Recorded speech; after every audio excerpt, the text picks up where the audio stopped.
به قسمت یک قاتل سریالی خوش آمد.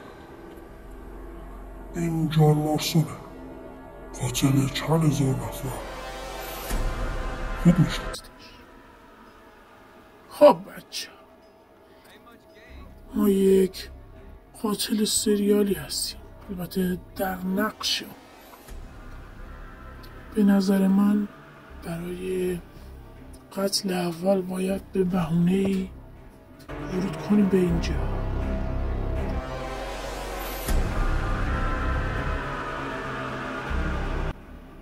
بله، خوششانس کسی بود که اون تو نبود. الان باید به عنوان یک قاتل سریالی دنبال اسب بگه. اسب پیدا شدنی، اسب خوبی، اسب قهوه اینجاست. به نظرم خوب اول ماسک بزنیم. اول باید یکم دور شیم از اینجا. حالا باز برمیگردیم، سوار شدیم و تمام.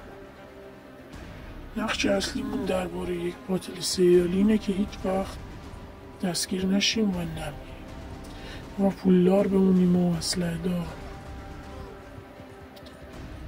اینه یک قاتل سریالی واقعی. به نظرم خوبه که بریم سراغ اولین قتلمون.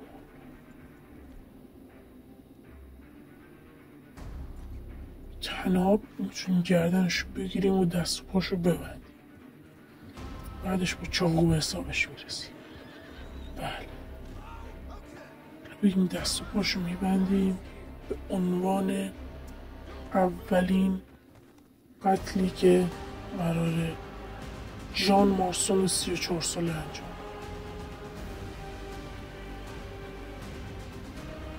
اونو بلند میکنیم و سوار اسب میکنیم و میبریم پیش یه دره.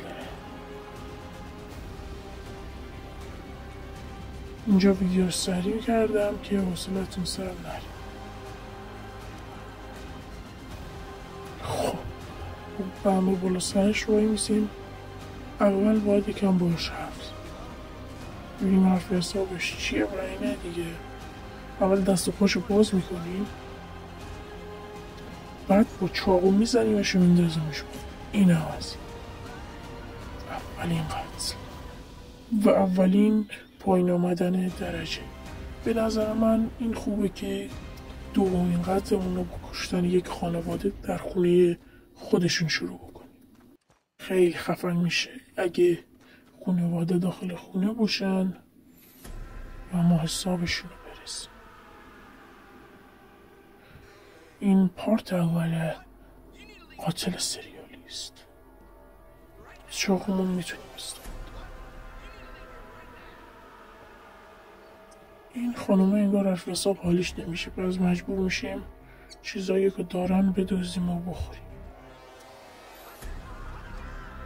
فکر میکنم خانومه عصبانی شد وقتش یک کارشو تموم کنیم. و یک نفر اون ور اومد. خیلی سخته دادن دو نفرشون. جان مارسون خوب داره پیش میره، اما اینطوری پیش بره میمیره. اون زنه در رفت. بزن دیگه جان مارسون، بزن عالیه. همینطوری. و قتل دوم، یک خانواده در خونه خودش و زنه هم فرار کرد. ما باید تا میتونیم از اینجا دور شیم. هیچی نداریم اینجا، باید بریم. به نظر من اینجا اگه کمپ بزنیم جای خوبه. بله، همینجا کمپ رو میزن. برای روز اول 7 ساعت خواب نیازه که برسیم به روز دوم. شب بخیر.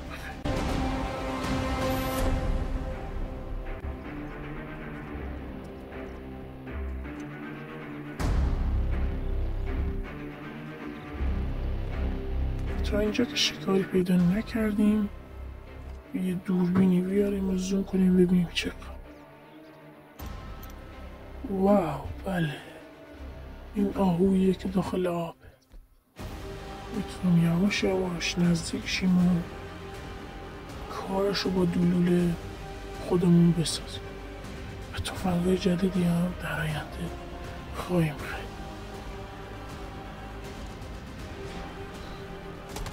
بله، مغزش دو قسمت مساوی تقسیم شد. اینم قطع دوم، ببینیم میشه یا نه. تناب دور گردن، دست و پا بسته،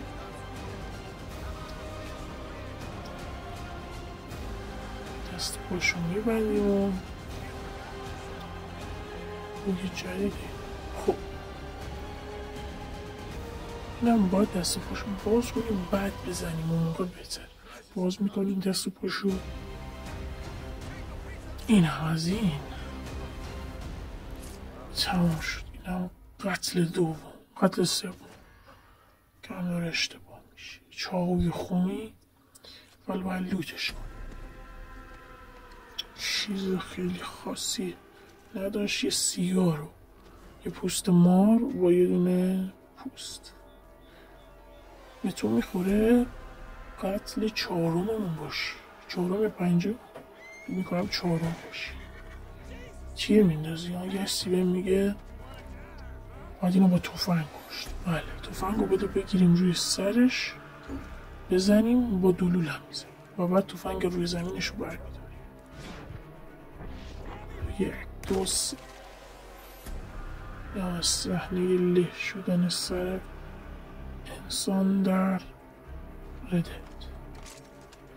این یه تفنگ خوب و خاص با 157 تفنگ جدید.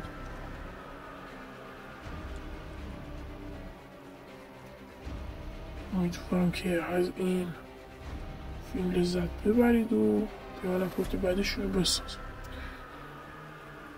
بعد یه زوم کنیم ببینیم اسبای اونایی که کشتیم این دور ورا نیست بریم ورداریم، چون اسبمون هم فرار کرد موقعی که نفر اول رو کشتیم. نظرم گلم داشته باشیم بهتر از این گیاه و گلا و هم نیاز میشه. این از آهوی کشته شدنمونه. وای وای، رازنه حمله کردن. نمیدونم چطور ازش کارو بزن جان مارسون، چون بمیری تو پارت اول چالش تمومه. بزن جان مارسون، بزن لعنت بهش، بزن. تموم حاجی، تموم. خیلی سخت زدن اینو. شاید فکر کنید من کجی هستم، خب ولی کم سخت 3 تیر داخلش و به سراغ لوت کردن انسان ها شروع شد.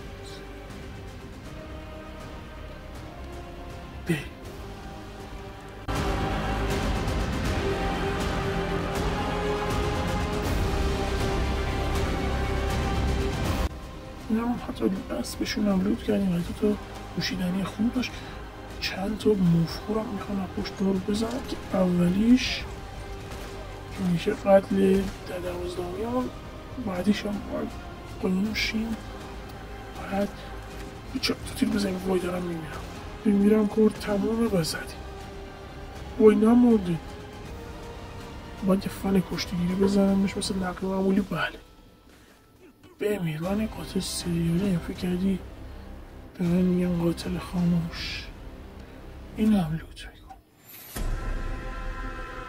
این این داستان ادامه داره.